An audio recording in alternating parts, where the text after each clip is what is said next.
Olá pessoal, meu nome é Arthur Lima, eu sou programador e este canal é o AL Coach.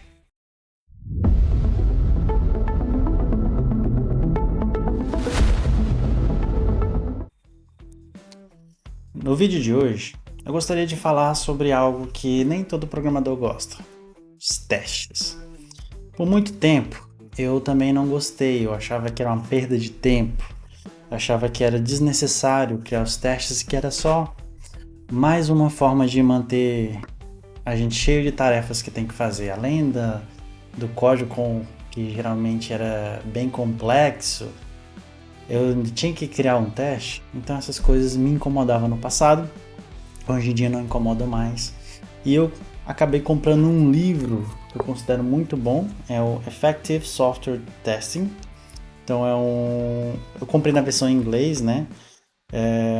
A Developer's Guide. Então esse é o nome do livro. O escritor é o Maurício Anish, ou Anish, eu não sei qual é a pronúncia. E uma coisa que eu achei interessante é que o escritor ele é brasileiro. Depois que eu comprei o livro que eu fui ver. Ele é um cofundador da Alura. Já fiz alguns cursos na Alura, não estou sendo patrocinado para poder divulgar nem esse livro, nem os cursos da Alura, mas eu acho muito bom e já fiz vários cursos lá também. O livro, a ideia central dele não é falar sobre como você deve escrever os testes. Não é para te ensinar a usar frameworks. É mais para te mostrar como pensar de forma sistemática. Claro que vão ter vários exemplos que vão te ajudar a escrever testes, vão te trazer insights bons sobre testes, mas o objetivo final do livro é fazer você pensar de uma forma mais sistemática na hora de escrever seus testes. Dito isso, eu começo com o seguinte fato. Você sempre vai escrever um código com bug. É muito difícil não encontrar um bug no código que você implementou, porque os bugs eles sempre vão acontecer.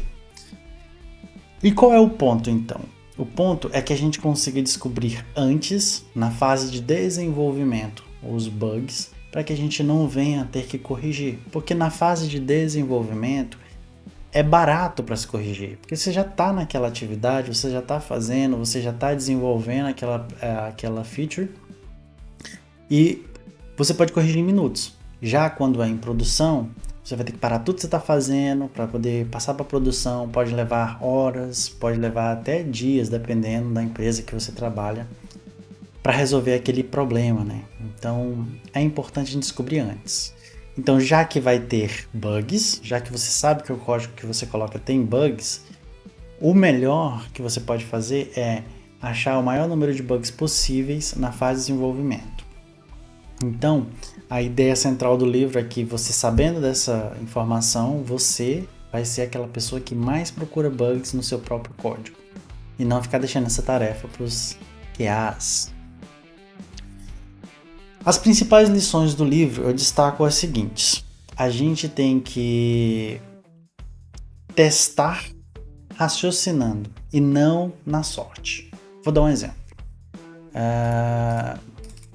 Aqui essa classe Price Calculator, ela para valores acima de 100 ou igual a 100, ele vai dar um desconto de 10%.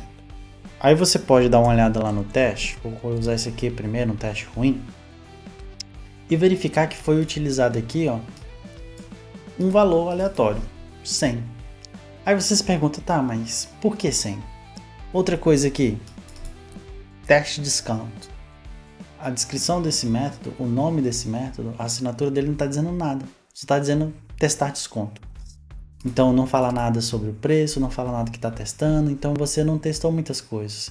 Você não testou os limites, não testou as fronteiras. Os limites no livro, na versão em inglês, são conhecidos como os boundaries, né? Que no caso, como a gente viu lá no código, que é a faixa lá é 100, então a gente tem um limite que é o 99, que é antes do valor inicial, e o 101. Então, essas são as extremidades, né, que a gente tem. E nesse teste aqui você vai passar no Sonar, por exemplo. Deixa eu executar com cobertura para vocês verem. É um teste que vai passar pela classe, vai dar aqui uma porcentagem de 100% da classe foi testada, 66% das linhas foram testadas, e das branches, e a branch, né, porque quando você tem um if, você cria uma branch. Você pode ter ramificações, então você tem que testar o if true e o if false. Então, essas são as branches. E aqui é um valor aleatório que foi escolhido. Então, é um teste ruim para se fazer. Uma forma melhor de se fazer esse teste seria que, nessa parte aqui, você primeiro descobre as posições possíveis, os números possíveis. Você também tem que entender a regra que está sendo feita e aplicar 10% de desconto. Você entende as fronteiras, né, que são os boundaries. Você vê que 99 é o último sem desconto e 100 é o primeiro com desconto. Então esses são os boundaries, depois você vem 101 e por aí vai. E agora sim você coloca nome significativo para ajudar nos testes. Então assim, o preço é abaixo de 100. Né? Então, se o preço é abaixo de 100, não tem desconto. O valor vai ser um double aqui, 99.0, que você passou aqui o preço. Então, se vocês verem aqui, você recebeu e a resposta vai te tornar um double sem desconto, porque só é acima de 100. De 100 para cima. Outra coisa é o preço com exatamente 100. Então, outra fronteira aqui que você encontrou de desconto. E um valor acima de 120, né? Para aplicar o desconto, né? Preço acima de 100, a gente escolheu 120 e deu 108 valor final. Se a gente executar aqui com cobertura, agora vocês veem aqui que ficou melhor a descrição para a gente saber o que está sendo feito naquele teste. Vou substituir aqui as suites para ver quanto ficou. Se a gente dá uma olhada aqui, todas as branches foram testadas. A gente atingiu esse método 3 vezes, testou 2 vezes no true, 1 vez no falso. E se a gente olhar aqui para a cobertura, 100% foi coberto. Então, a primeira lição é isso. A gente não tem que ficar no achismo, coloca um número qualquer e está testado. Não, a gente tem que procurar colocar valores que fazem sentido ser testado. E uma boa opção é procurar os boundaries, né? Procurar as fronteiras, os limites. Para isso tem que entender a regra de negócio que está sendo aplicada. Outra lição que a gente tira do livro é a cobertura ela não é o objetivo final dos testes. A cobertura ela é consequência. Vamos exemplificar isso melhor. Então, deixa eu abrir aqui um teste do usuário. Nesse teste aqui de usuário, uma breve explicação é que a gente verifica se o nome é nulo, se for nulo lança uma exceção e se o nome e se não for nulo, ele vai retornar o nome em minúsculo. Se a gente olhar um teste ruim disso aqui, a gente vai ver que a gente está fazendo aqui um assert null, not null, para esse nome. E isso não está testando nada significativo. Nada de relevante está sendo testado aqui. A gente não está vendo se a exceção foi lançada, a gente não está vendo se o nome voltou em minúsculo, a gente só está verificando se o nome não foi nulo, que no fim das contas não está testando o que a gente queria, porque o método nem retorna nulo. Então, se a gente executar aqui com cobertura, vamos ver quanto que deu. Deu aqui, ó, 100% das linhas foram cobertas. A branch mostrou que só 50%, mas em muitas empresas que cobram só as linhas de cobertura, você tá bem. Você cobriu 100% das linhas, mas você vê que o teste não testou nada. Isso acontece muito nas empresas. Quando o programador ele não está interessado em realmente fazer testes significativos, isso aqui vai cobrir, vai passar no sonar, e aí a empresa vai achar que tem testes bons, mas na verdade não tem. Nada útil foi testado. Então, lembre-se, tem que ter no mínimo 80% de cobertura. Tem que ter 90% de cobertura, não sei as regras da sua empresa. Mas se as pessoas que estão cobrindo as linhas de código com teste não estão fazendo testes que realmente estão testando as funcionalidades, não está adiantando de nada. Então por isso a cobertura ela não é um fim, não é um objetivo. Deve ser bom ter um valor mínimo de cobertura, mas tem que lembrar que é melhor a qualidade do que está sendo coberto, do que a quantidade nesse caso. A lição 3, então, a gente tem que ver que teste bom é aquele que encontra bugs, né? É aquele que realmente vai encontrar falhas no código que você desenvolveu, principalmente na fase de desenvolvimento. Esses são bons testes. Então, para a gente poder verificar todas as coisas que a gente desenvolveu nessa classe, a gente tem que testar, por exemplo, se eu passando uma string Marcos aqui, vai me retornar Marcos em minúsculo. Então ele valida se transformou. Eu tenho que testar aqui também se eu passando um valor em minúsculo, vai voltar em minúsculo de novo. É um teste válido. Eu tenho que testar também que se eu passar um valor nulo, eu vou receber uma exceção aqui. Vamos executar. Run test coverage. Agora nessa classe eu tenho 100% até nas branches também de cobertura. Realmente está testando coisas significativas. Os nomes, isso aqui estão explicando melhor o que está sendo testado. E a gente tem aqui então tô 100% coberto, né? Tudo foi testado. Mas uma pessoa que testa de forma sistemática, ela não vai ficar contente só com isso. Ela vai pensar nos edge cases, nos outros casos que podem acontecer. Você parou para pensar que já que a gente está recebendo uma string aqui, ela pode vir ela pode vir vazia. Então a gente não tem nenhuma validação se ela vier empty.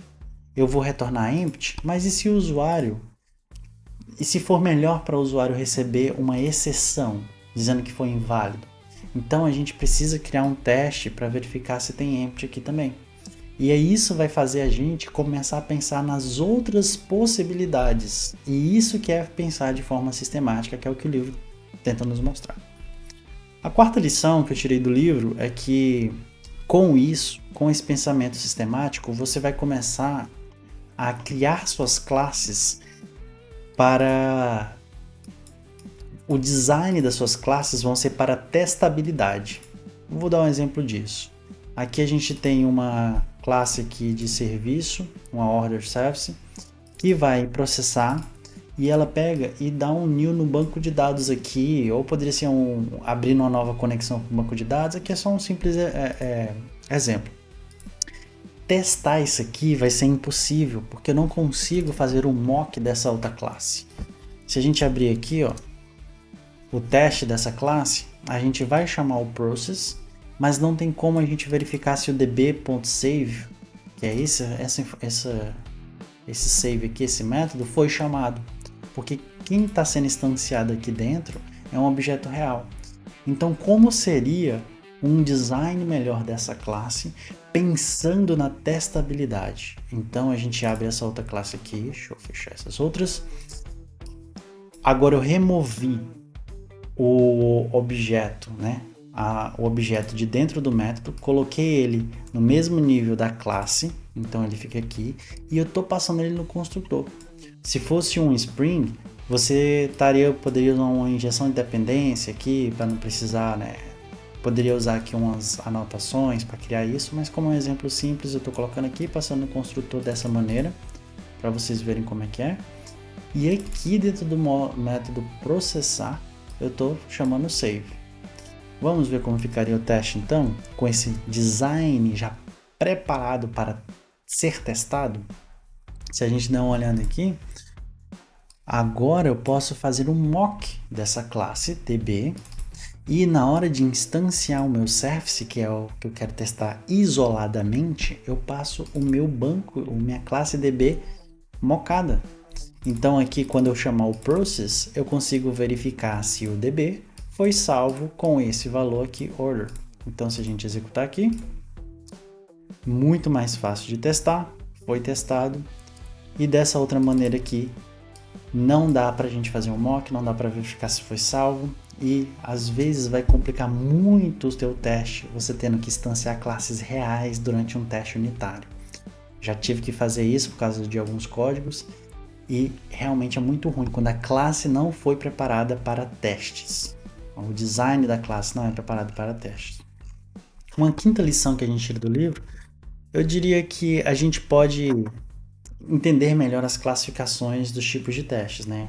A gente tem os testes de unidade, que são esses que eu mostrei para vocês aqui, onde você verifica se aquela unidade, aquela classe está se comportando como você gostaria, né? Eles são bem rápidos, o programador pode fazer de forma bem simples, porque ele cria a classe, já cria o teste.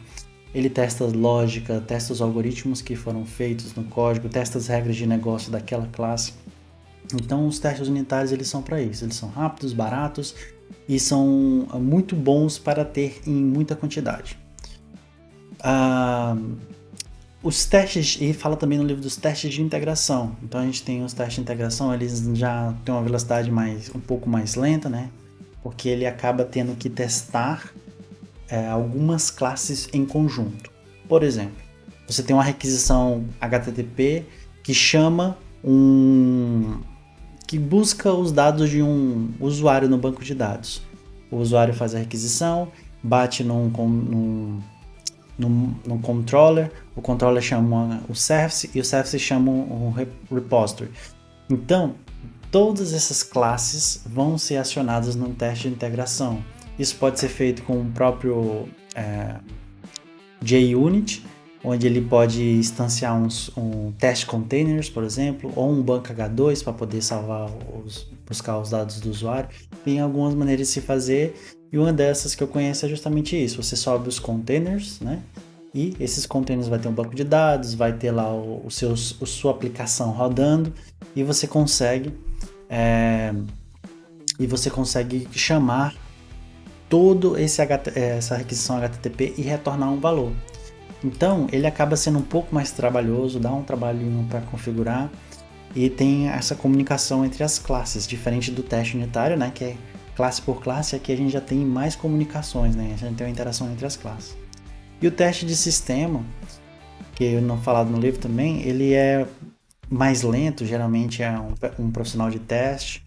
Ele vai lá, clica na telinha, chama os dados do usuário clicando, aí aciona o back-end, e ele é mais lento, ele é mais caro, né? Requer uma pessoa fazendo, ou às vezes dá para automatizar, né? Tem algumas ferramentas que automatizam.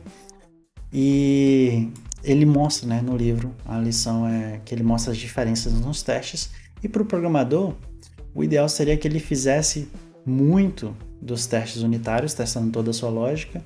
Algumas vezes fizesse um teste de integração, é bom ter aquela lógica completa juntando todas as classes também, lembrando que ele é um pouco mais lento e dependendo da quantidade de coisas que executa na sua pipeline vai ser bem mais lento. Aí vai depender da empresa o quanto de teste de integração é bom ter, mas é importante que o programador conheça essas informações, esses tipos diferentes de teste. E uma coisa que eu queria deixar é que é muito arriscado a gente subir um código sem teste, porque vai ter bug e você está abrindo mão de encontrar os bugs antes para deixar para o cliente encontrar o bug, né? Tem alguns programadores que acham que ser raiz é fazer com que o cliente encontre o bug em produção. Isso é loucura, na verdade, né? Então a melhor opção que você tem é descobrir os bugs antes, né? E eu deixo esse livro recomendado para aqueles profissionais que não se importam muito com os testes, né? Não gostam de escrever testes e já está no piloto automático. Às vezes manda só a IA fazer todos os testes, nem revisa. Esse é um livro bom para que você talvez abra sua mente para entender a importância dos testes. Um ponto principal que eu queria deixar é: não confunda cobertura de linhas com qualidade dos testes. Como eu mostrei anteriormente, tem como cobrir as linhas e não está testando nada de válido. E você que quer evoluir além do básico, também eu deixo indicado esse livro para você. E no mais é isso. Espero que vocês tenham gostado desse vídeo. Se gostou, deixa um like, se inscreva no canal.